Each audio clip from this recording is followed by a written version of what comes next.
perhaps I mentioned that I was a quilter for, 12 years actually.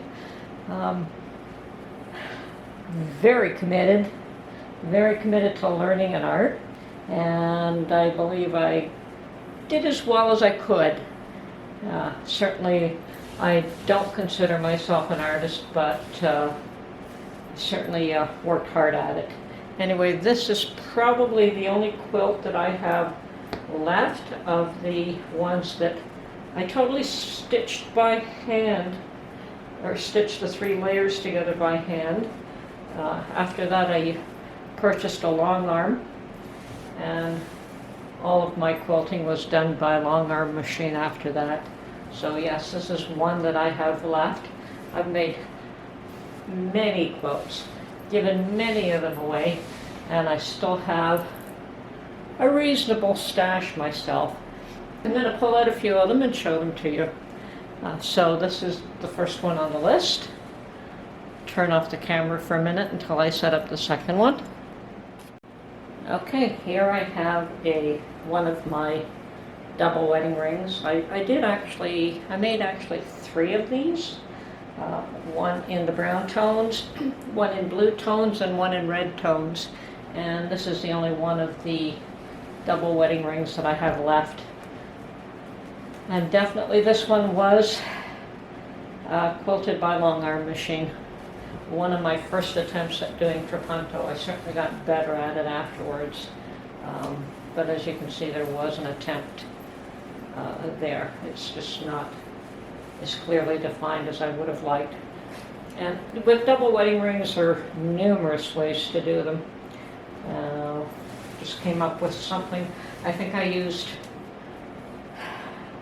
2 different techniques to come up with one that worked for me. So a little bit from one and a little bit from another. That's quilt number 2. Quilt number 3 is a whole cloth quilt with roses and spirals in the center. This is definitely a trapunto effect, where you have a raised feather center and raised roses, and the technique, of course, is to sew down everything else all around it. Excuse me. I've made quite a number of whole cloth quilts. Gave probably about 3 or 4 of them away as wedding gifts too. I think I have the rest of them myself, and I believe I probably own about maybe 3 of them, maybe 4. I have put these away and not pulled them out for the longest time. Anyway, on to the next quilt. Okay, this one is what is called a swirling peonies, and I have actually 2 of these I've made for myself and kept them both. One has a completely white border, and the other one has a bit of red on the end of the border here. But yes, once again, another queen size quilt. I'm a bit of a traditionalist in my quilting, not what I would call artistic, but more traditional patterns. And this too was a trapunto effect. I'll probably take a few shots of close-up of these as we go along.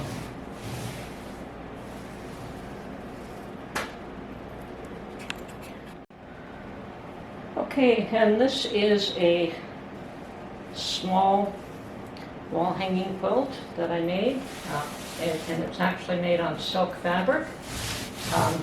It's my compass quilt, and I made a number of these and attempted to mass market sell them, and I think I sold one, the blue one. Well, obviously it was on blue fabric, which is a better scenario, but this here is on silk fabric, so I kept this one for myself.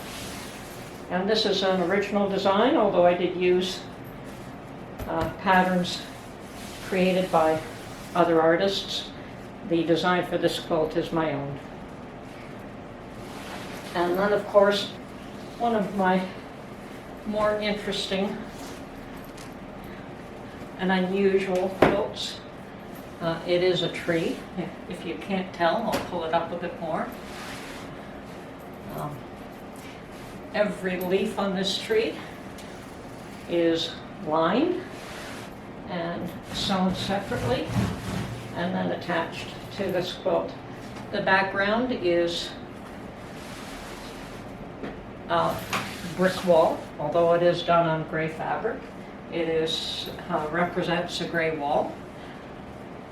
And I was never happy with this quilt because at the bottom of it I put flowers, and each one of these flowers were handmade by me as well. I hung this up at a show one time, and ladies looking at it said, "Oh, well, those flowers were store-bought," and I was standing behind them and overheard, and I said, "No, actually, each of those flowers was made by me, and I suspect that the store-bought ones would be a little bit better quality than the ones I made." But I'm still at a loss with what to do with them, pull them off and put something else, but I have no idea what to do to improve this quilt. So for the time being, it is what it is, and it is a wall hanging. I forget what it measures. I think it's a little over 3 feet, probably 4 feet by 5 feet, somewhere in that length. Whereas most of my quilts are all queen size, and I managed to do a count today. Having pulled all these out, I have retained 11 quilts that I've made. And I suspect that I've given away at least that much, if not double that many over the years. So, yes, my quilting days have drawn to a close, or I've taken a break. I'm not quite sure where it is. So, but just wanted to show some of the quilts that I've made over the years.